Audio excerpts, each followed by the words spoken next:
Hi there, welcome to MiWeek. I'm Christy McDonald. I'm so glad that you're joining me. It is all about the cars this week in Detroit. Oh yeah, and that meteor that flashed through the sky. Chances are you worked in the industry, have a relative that does, or you love the car that you drive. And how the auto industry does and where it's going has a major impact on where we live, our economy, and success of the state. There is a lot to look at, from electric vehicles, the future of mobility, technology, and the importance of auto shows in the future. But let's face it, you can't help but be awestruck by the shiny grills and new car smell. So Nolan Finley, Stephen Henderson, and myself, along with our crew from DPTV, went down to Cobo this week to take a look. My mother in 1986 or 1987 bought a car off the floor here at the auto show. What did she buy? She bought one of those Astro vans. Where's that Astro van This now? is a big part of Detroit's history. We've been talking to folks all week long about what this industry is going to look like. You know, I think it's going to continue to be, but it's going to be really interesting to see how it morphs. Even though we might change transportation a bit, people are still going to care what kind of car they drive.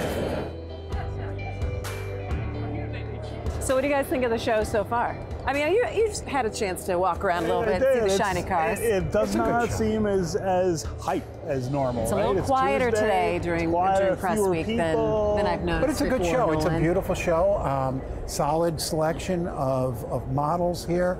Most of the manufacturers are here. It's not the big dramatic shows of past where curtains are coming off things every 30 minutes. Yeah. But it's a solid show. This is good product and it's well displayed. I think people are going to enjoy it. Detroit is still a high point when it comes to the auto shows. You obviously have LA, which takes a big role, in New York as well. But it really got me to thinking as I was looking around, wondering what is an auto show going to look like 5 to 10 years from now? We're talking about so much change in the industry, It's going to be a gadget right? show instead of an auto show. You think it's just going to be a gadget show?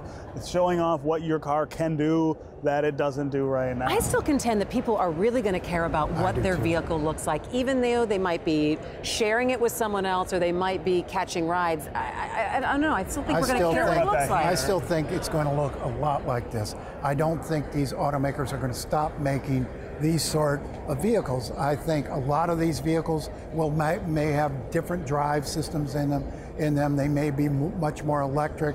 They may be self-driving vehicles that you own and put on the road. I don't think we can say yet what that future is going to look like. Yeah, but what about fleet, though, when you're talking about people saying, we're not even going to own your own vehicle, you're just going to kind of call something up, something's going to pick you up, drop you off. Sure. I think that is not as far off as people think. And if you talk to young people, teenagers right now, they're aware of that. And their expectation almost is that their driving lives will look a lot different from ours and that autonomous vehicles will be sort of a center point of that.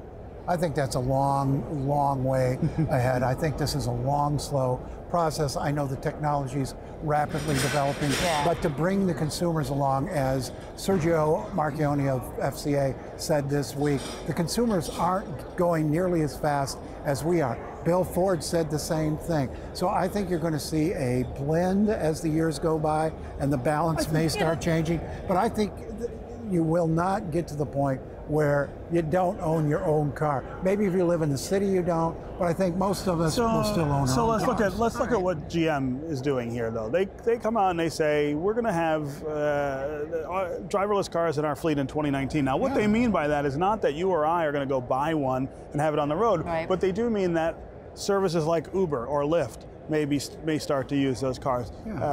Trucks shipping and that's going to all be part of the transformation. And that's sort of the gradual. Model. Once you're used to that, then it's not such a big leap. I think it's really interesting though when you have someone like Chrysler saying that we're a little over our skis on this, and with electric vehicles that we're going to kind of stand back and see where things go. But you have Ford saying, "Oh, we're going to make sure that we have so much investment in electric vehicles in the next 10 years." Well, Ford and GM have made the decision. They want to own this thing.